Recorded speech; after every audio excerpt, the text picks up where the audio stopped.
ਧੰਨ ਗੁਰੂ ਨਾਨਕ ਦੇਵ ਜੀ ਮਹਾਰਾਜ ਦੇ ਇਹ ਬੋਲ, ਪੁਰਸ਼ ਦੇ ਅੰਦਰ ਨਾਰੀ ਹੈ ਔਰ ਨਾਰੀ ਦੇ ਅੰਦਰ ਪੁਰਸ਼ ਹੈ। ਕਾਇਨਾਤ ਤੇ ਨਿਗਾਹ ਮਾਰੀਏ ਤੇ ਸਾਰੀ ਕਾਇਨਾਤ ਇਹ ਕੁਦਰਤ ਨਰ ਤੇ ਮਦੀਨ ਵਿੱਚ ਵੰਡੀ ਹੋਈ ਹੈ। ਪਸ਼ੂਆਂ ਨੂੰ ਲਈਏ, ਪਕਸ਼ੀਆਂ ਨੂੰ ਲਈਏ, ਬਨਸਪਤੀ ਤੱਕ ਨਰ ਔਰ ਮਦੀਨ ਦੇ ਵਿੱਚ ਵੰਡੀ ਪਈ ਹੈ। ਮਨੁੱਖੀ ਦੁਨੀਆ ਇਤਿਹਾਸ ਤੌਰ 'ਤੇ ਸੂਖਸ਼ਮ ਜਗਤ ਨੂੰ ਦੇਖੀਏ, ਅਸਥੂਲ ਜਗਤ ਨੂੰ ਦੇਖੀਏ, ਕੁਛ ਨਰ ਹੈ, ਕੁਛ ਮਦੀਨ ਹੈ। ਮਿਡਲ ਈਸਟ 'ਤੇ ਜਿਹੜੇ ਧਰਮ ਪੈਦਾ ਹੋਏ, ਇਸਲਾਮ, ਈਸਾਈਅਤ, ਯਹੂਦੀ, ਪਾਰਸੀ, ਐਸਾ ਮੰਨਦੇ ਨੇ ਕਿ ਪੁਰਸ਼ ਦੀ ਪਸਲੀ ਨੂੰ ਤਰਾਸ਼ ਕੇ ਔਰਤ ਦਾ ਜ਼ਹੂਰ ਆਲਮ ਹੋਇਆ, ਇਸਤਰੀ ਦਾ ਜਨਮ ਹੋਇਆ। ਕੁਛ ਵੀ ਹੋਵੇ, ਚਾਹੇ ਇਸਤਰੀ ਦੇ ਸੀਨੇ ਤੋਂ ਪੁਰਸ਼ ਪੈਦਾ ਹੋਇਆ, ਚਾਹੇ ਪੁਰਸ਼ ਦੇ ਸੀਨੇ ਤੋਂ ਇਸਤਰੀ ਪੈਦਾ ਹੋਈ ਹੈ, ਲੇਕਿਨ ਇਤਨੀ ਗੱਲ ਤੇ ਆਦਿ ਰੂਪ ਦੇ ਵਿੱਚ ਕਬੂਲ ਕਰਨੀ ਪਏਗੀ ਕਿ ਦੋਹਾਂ ਦਾ ਵਜੂਦ ਇੱਕ ਹੈ, ਇੱਕ ਦੇ ਵਿੱਚ ਇਹ ਦੋ ਨੇ ਔਰ ਦੋਹਾਂ ਦੇ ਵਿੱਚ ਇਹ ਇੱਕ ਹੈ। ਧੰਨ ਗੁਰੂ ਨਾਨਕ ਦੇਵ ਜੀ ਮਹਾਰਾਜ ਨੇ ਇਸ ਗੁੱਥੀ ਨੂੰ ਬਹੁਤ ਸੋਹਣੇ ਢੰਗ ਨਾਲ ਸੁਲਝਾਇਆ ਹੈ। ਪੁਰਖ ਮੇਂ ਨਾਰ, ਨਾਰ ਮੇਂ ਪੁਰਖਾ, ਬੂਝੋ ਬ੍ਰਹਮ ਗਿਆਨੀ। ਇਹ ਬ੍ਰਹਮ ਗਿਆਨੀਓ, ਇੱਕ ਗੱਲ ਨੂੰ ਸਮਝੋ, ਜਾਣੋ, ਪੁਰਸ਼ ਦੇ ਅੰਦਰ ਹੀ ਨਾਰੀ ਹੈ, ਨਾਰੀ ਦੇ ਅੰਦਰ ਪੁਰਸ਼ ਹੈ। ਦੋਹਾਂ ਦਾ ਵਜੂਦ ਦੋਹਾਂ ਕਰਕੇ ਹੈ। ਇਸ ਵਾਸਤੇ ਇੱਕ ਦੇ ਅੰਦਰ ਇਹ ਦੋਵੇਂ ਮੌਜੂਦ ਨੇ। ਇਸਤਰੀ ਦੇ ਅੰਦਰ ਪੁਰਸ਼ ਮੌਜੂਦ ਹੈ, ਅਸਥੂਲ ਰੂਪ ਦੇ ਵਿੱਚ ਵੀ, ਸੂਖਸ਼ਮ ਰੂਪ ਦੇ ਵਿੱਚ ਵੀ, ਔਰ ਪੁਰਸ਼ ਦੇ ਅੰਦਰ ਇਸਤਰੀ ਮੌਜੂਦ ਹੈ, ਅਸਥੂਲ ਰੂਪ ਦੇ ਵਿੱਚ ਵੀ, ਸੂਖਸ਼ਮ ਰੂਪ ਦੇ ਵਿੱਚ ਵੀ, ਤਨ ਦੇ ਵਿੱਚ ਵੀ ਔਰ ਮਨ ਦੇ ਵਿੱਚ ਵੀ। ਪੁਰਸ਼ ਇਸ ਵਾਸਤੇ ਪੁਰਸ਼ ਹੋ ਸਕਿਆ, ਇਹ 60% ਪੁਰਸ਼ ਹੈ, 40% ਇਸ ਦੇ ਵਿੱਚ ਮਾਦਾ ਹੈ, ਨਾਰੀ ਹੈ। ਨਾਰੀ ਇਸ ਵਾਸਤੇ ਨਾਰੀ ਹੋ ਸਕੀ ਹੈ, ਇਹ 60% ਇਸਤਰੀ ਹੈ, ਪਰ 40% ਇਸ ਦੇ ਵਿੱਚ ਪੁਰਸ਼ ਹੈ। ਸਾਡੇ ਦੇਸ਼ ਨੇ ਨਾਰੀ ਨੂੰ ਅਰਧ ਅੰਗ ਆਖਿਆ ਹੈ। ਇਹ ਗੱਲ ਵੱਖਰੀ ਹੈ ਕਿ ਕਹਿਣ ਦਾ ਲੱਭੋ ਲੈ ਜਾ ਅਰਥ ਸਮੇਂ ਦੇ ਨਾਲ ਬਦਲੇ। ਨਾਰੀ ਪੁਰਸ਼ ਦਾ ਅਰਧ ਅੰਗ ਹੈ, ਭਾਵ ਪੁਰਸ਼ ਇਸ ਦੇ ਅੰਦਰ ਅਧੂਰਾ ਹੈ। ਅਗਰ ਐਸਾ ਹੈ ਤਾਂ ਪੁਰਸ਼ ਨਾਰੀ ਦਾ ਅਰਧ ਅੰਗ ਹੈ, ਭਾਵ ਇਸ ਦੇ ਅੰਦਰ ਨਾਰੀ ਅਧੂਰੀ ਹੈ। ਕੁਦਰਤ ਅਧੂਰਾ ਕੁਛ ਵੀ ਰਹਿਣ ਦੇਣਾ ਨਹੀਂ ਚਾਹੁੰਦੀ, ਸੰਪੂਰਨ ਕਰਕੇ ਹੀ ਕੁਦਰਤ ਸੁਖ ਮਾਣਦੀ ਹੈ। ਪਰਮਾਤਮਾ ਦਾ ਨਾਮ ਹੈ ਪੂਰਨ। ਕਾਇਨਾਤ ਵਿੱਚ ਸਭ ਕੁਝ ਪੂਰਨਤਾ ਦੀ ਤਲਾਸ਼ ਦੇ 'ਚ ਹੈ ਔਰ ਪੂਰਨ ਹੋਣਾ ਚਾਹੁੰਦਾ ਹੈ। ਜ਼ਿੰਦਗੀ ਦਾ ਲਕਸ਼ ਪੂਰਨ ਹੋਣਾ ਹੈ। ਤੋ ਅਧੂਰੀ ਨਾਰੀ ਜੋ ਪੁਰਸ਼ ਦੇ ਅੰਦਰ ਹੈ, ਸੰਪੂਰਨ ਹੋਣਾ ਚਾਹੁੰਦੀ ਹੈ, ਔਰ ਅਧੂਰਾ ਪੁਰਸ਼ ਜੋ ਨਾਰੀ ਦੇ ਅੰਦਰ ਹੈ, ਸੰਪੂਰਨ ਹੋਣਾ ਚਾਹੁੰਦਾ ਹੈ। ਇਹੀ ਕਾਰਨ ਹੈ, ਮਨੋਵਿਗਿਆਨਕ ਵੀ ਇਸ ਨਾਲ ਸਹਿਮਤ ਨੇ ਕਿ ਪੁਰਸ਼ ਦੇ ਅੰਦਰ ਨਾਰੀ ਦੀ ਕਸ਼ਿਸ਼ ਹੈ ਔਰ ਨਾਰੀ ਦੇ ਅੰਦਰ ਪੁਰਸ਼ ਦੀ ਕਸ਼ਿਸ਼ ਹੈ।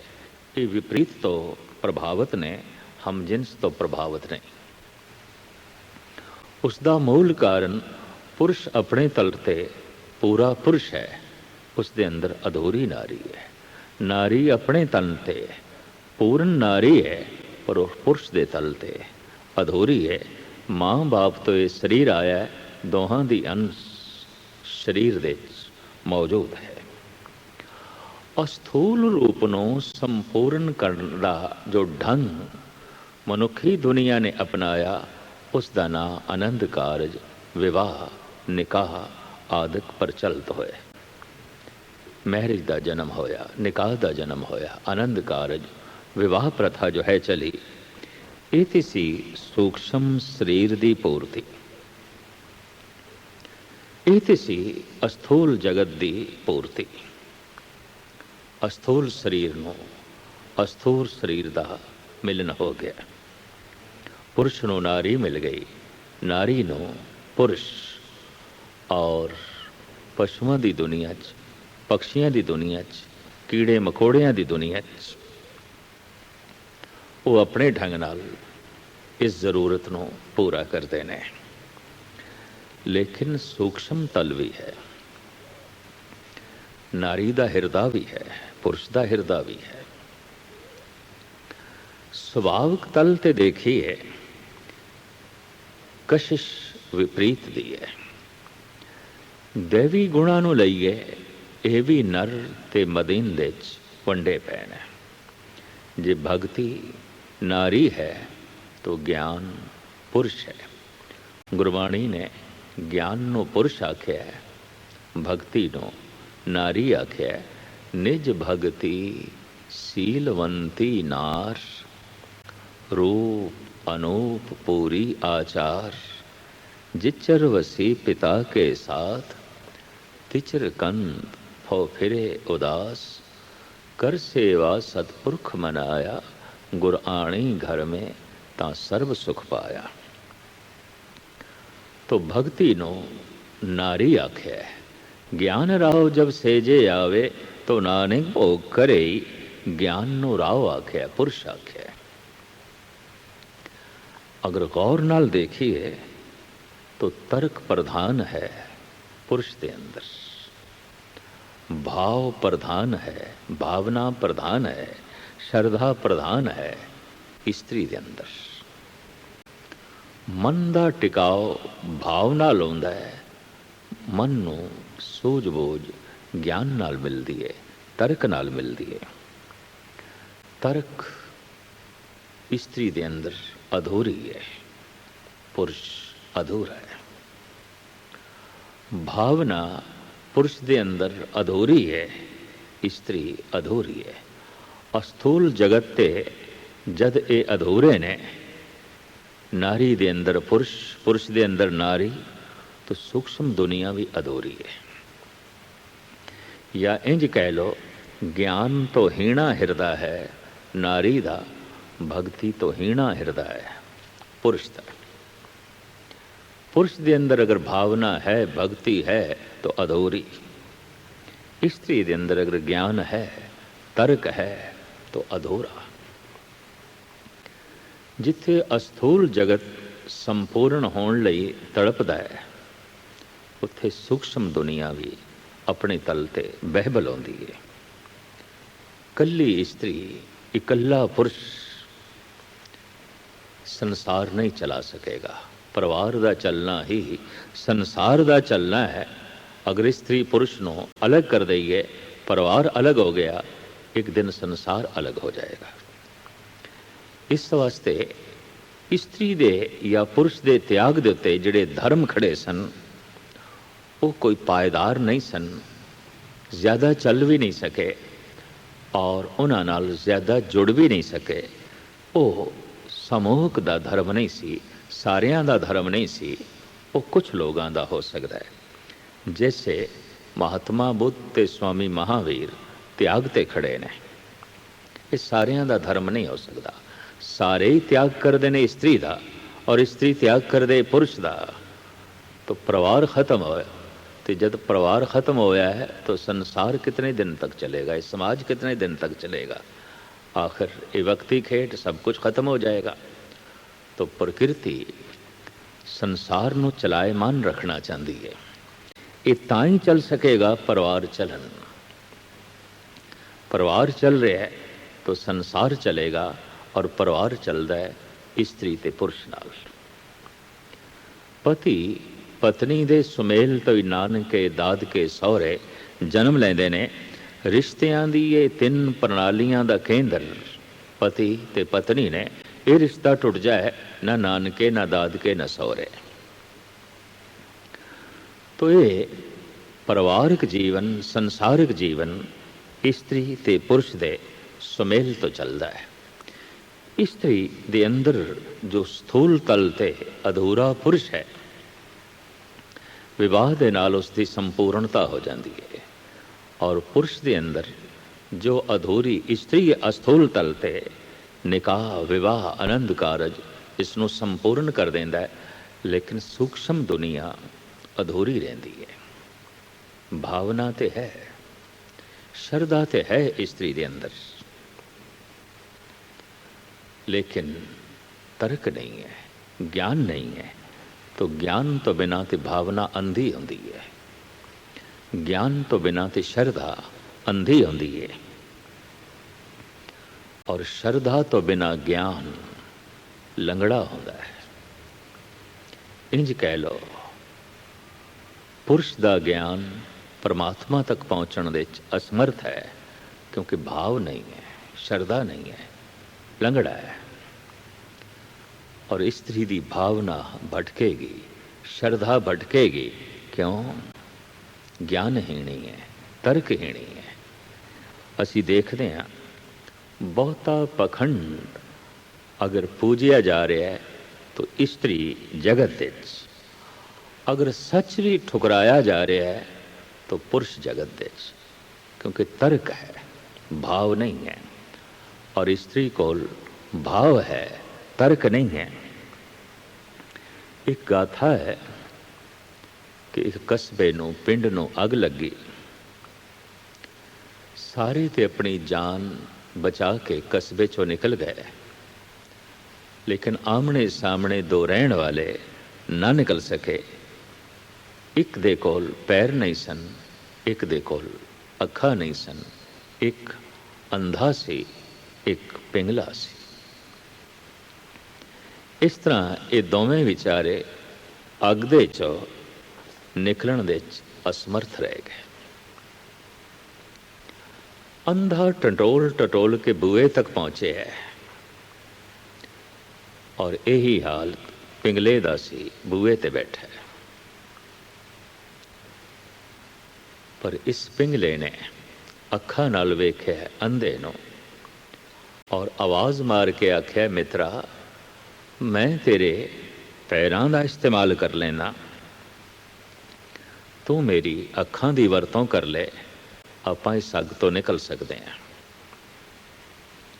कहानी है, अंधे दी पिठ ते ये पिंगला बैठ गया, रस्ता दसता गया और रस्ते ते अंधा चलदा गया। इस तरह दोवें अग दे चों निकलण दे सफल होए। हकीकत है, संसार दी अगन दुखां दे चों निकलण दे स्त्री पुरुष दा सही सुमेल अंधे ते लंगड़े दा मेल है, और दोवें निकल सकते हैं। अंधे नूं पैर मिल जाणगे और लंगड़े नूं पैर मिल जाणगे, अंधे नूं अखां मिल जाणगियां। हकीकत है, ये सच्चाई है। पैरां दी सारी गति किसे हद तक दोहां दे सुमेल तो होवेगी, और सारा देखना दोहां दे सुमेल तो होवेगा। रुक जाएगा परिवार तो संसार रुक जाएगा। ये दोवें रुक गए तो जगत रुक जाएगा। धार्मिक दुनिया रुक जाएगी अगर भावना ना रही, ज्ञान ना रहा। परिवार टूट जाएगा अगर स्त्री ना रही, पुरुष ना रहा। जिथे सुभावक एक गुण है स्त्री के अंदर, भावना प्रधान है, श्रद्धा प्रधान है। भावना मन नूं टिकाण दे बड़ी समर्थ है, प्रबल है। यही कारण है कि घर दी चार दीवारी दे सारी जिंदगी स्त्री बड़ी खुशी नाल कट लैंदी है, क्योंकि टिकाऊ है। भावना मन नूं टिका के रख दी है, श्रद्धा मन नूं टिका के रख दी है। और एक पुरुष एक दिन भी पूरा घर दे नहीं बैठ सकेगा। तर्क उहदे पैरां नूं गति देंदा है, भटकांदा है। चल, इस वास्ते ਕਹਿੰਦੇ ਨੇ अगर तर्क ना होवे तो बाहर दी दुनिया खत्म होवेगी, अगर भाव ना होवे तो घर दी दुनिया खत्म होवेगी। इस वास्ते स्त्री दे अंदर परिपूर्ण परमात्मा ने भावना प्रधान रखी है, श्रद्धा प्रधान रखी है। ये अपने कोल बड़ा भावक हिरदा रखती है, पर पुरुष अपने कोल बड़ी तर्कशील बुद्ध रखता है।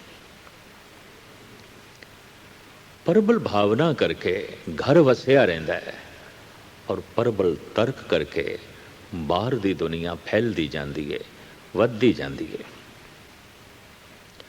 लेकिन कुछ स्वभावक अवगुण भी है स्त्री दे अंदर, पुरुष दे अंदर। स्त्री दे अंदर स्वभावक जो अवगुण है, बड़ी परबल ईर्षा है।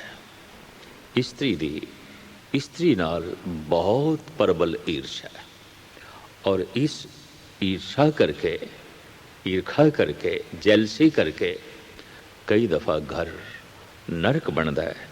देखण दे आ है बहुते घर मर्दां करके नहीं टुटते, स्त्री दी ईर्षा करके जो है टुट जाते ने।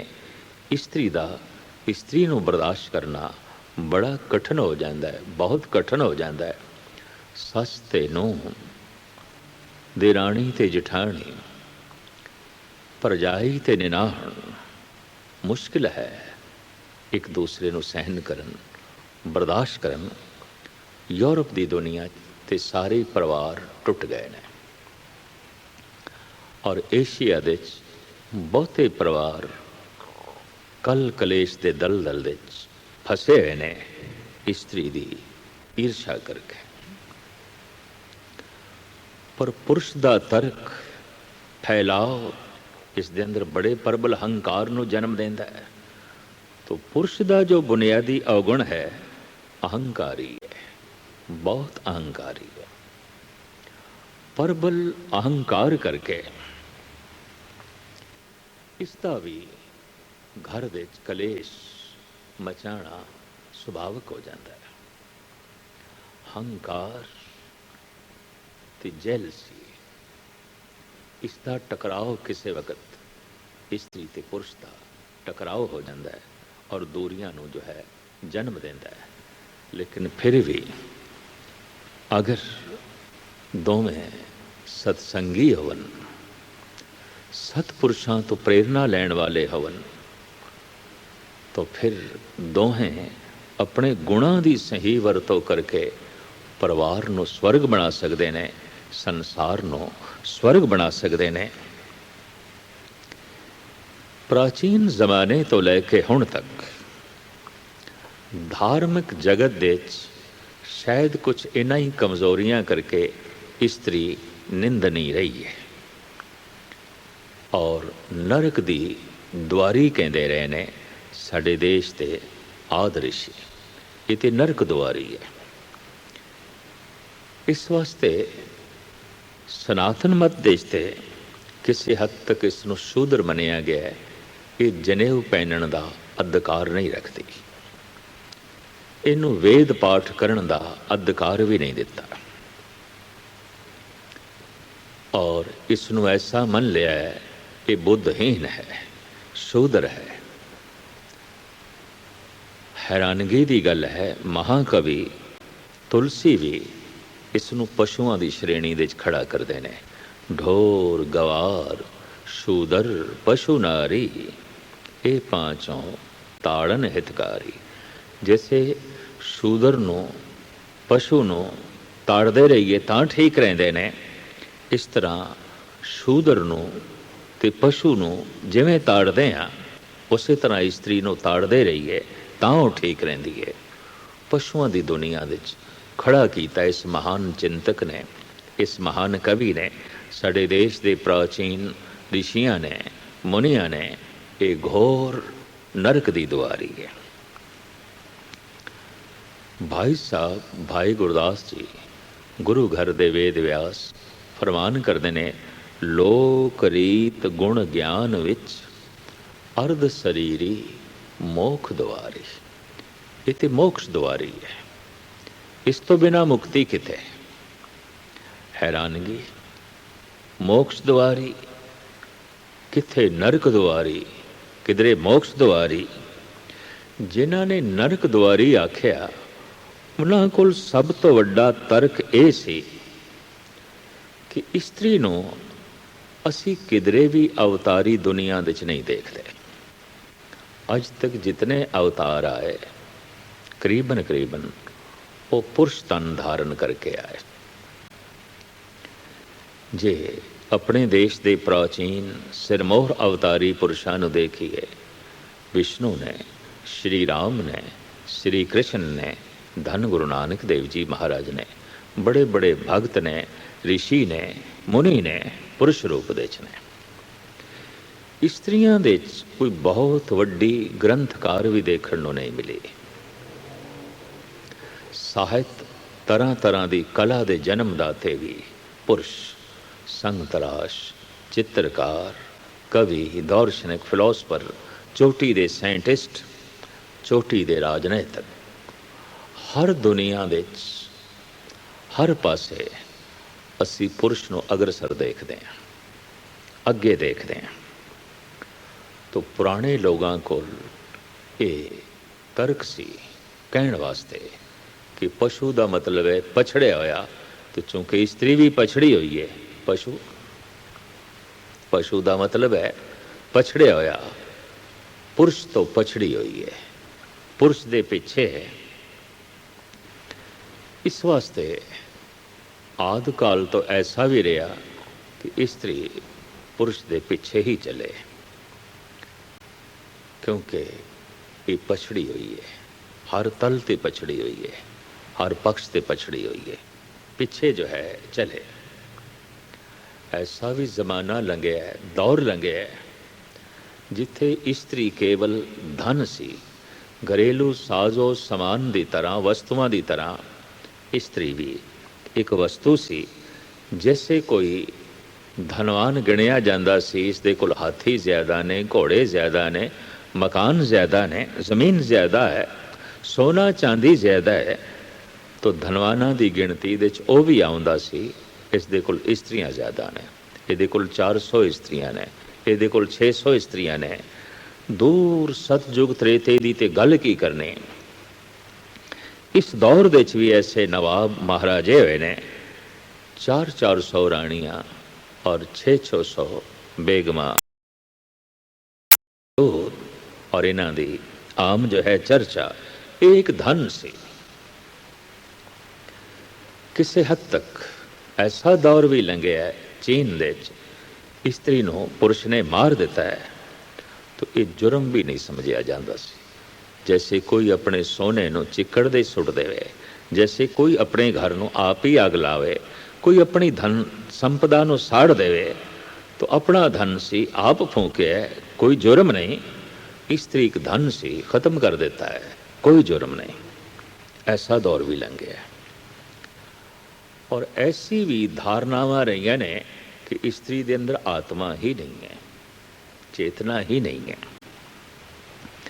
गरज के आदि काल तो स्त्री नूं पशु कहण दा, पछड़िया होया कहण दा तरकशील लोगों को जिहड़ा तर्क सी वो ये है कि ये कोई बहुत वड्डी ग्रंथकार नहीं बन सके, अवतारी दुनिया दे च नहीं दिखाई देंदी, और ना ही कोई चोटी दी विज्ञान कवित्री।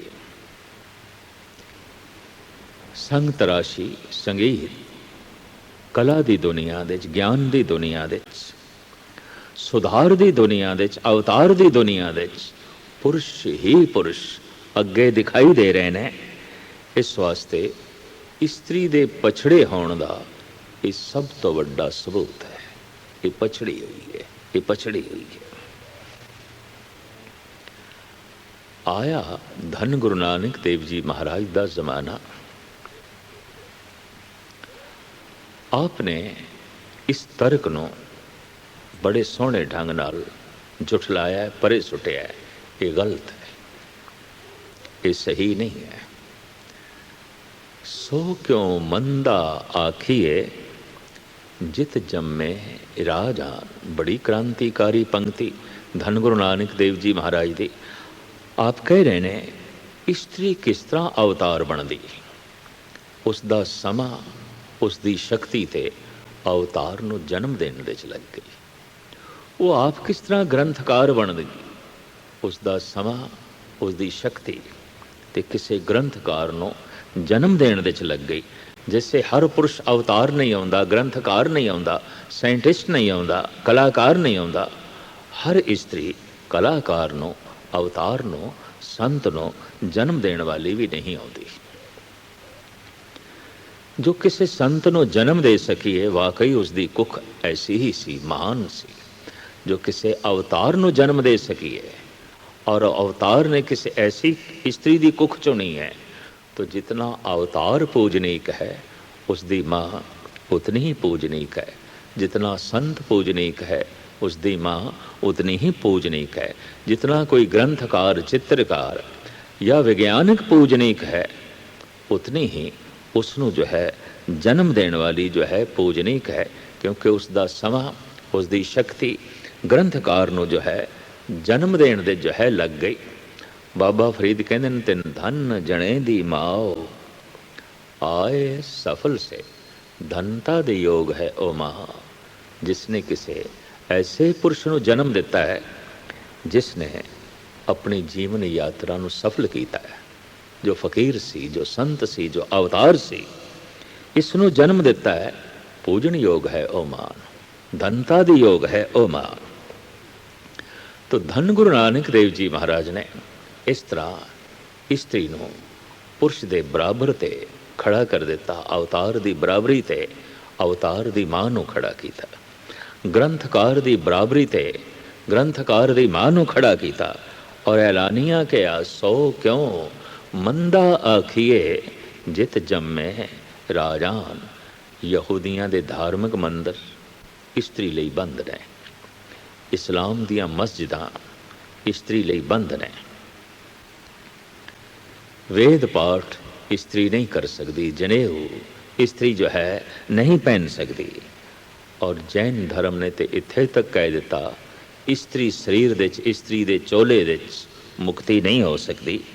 स्त्री नूं एक जन्म ते पुरुष दा लैके ही मोक्ष गति नूं प्राप्त करना होवेगा। स्त्री साधना करे, जप तप करे, उसका अगला जन्म पुरुष दा होवेगा। फिर साधना करे तो साधना की सफलता नाल उसनों मुक्ति मिलेगी। स्त्री चोले ते मुक्ति ही नहीं है।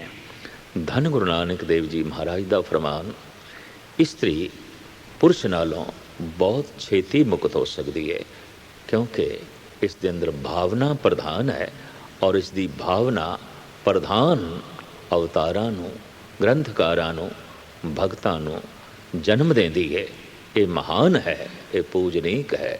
सो क्यों मंदा आखिए जित जम्मे राजान।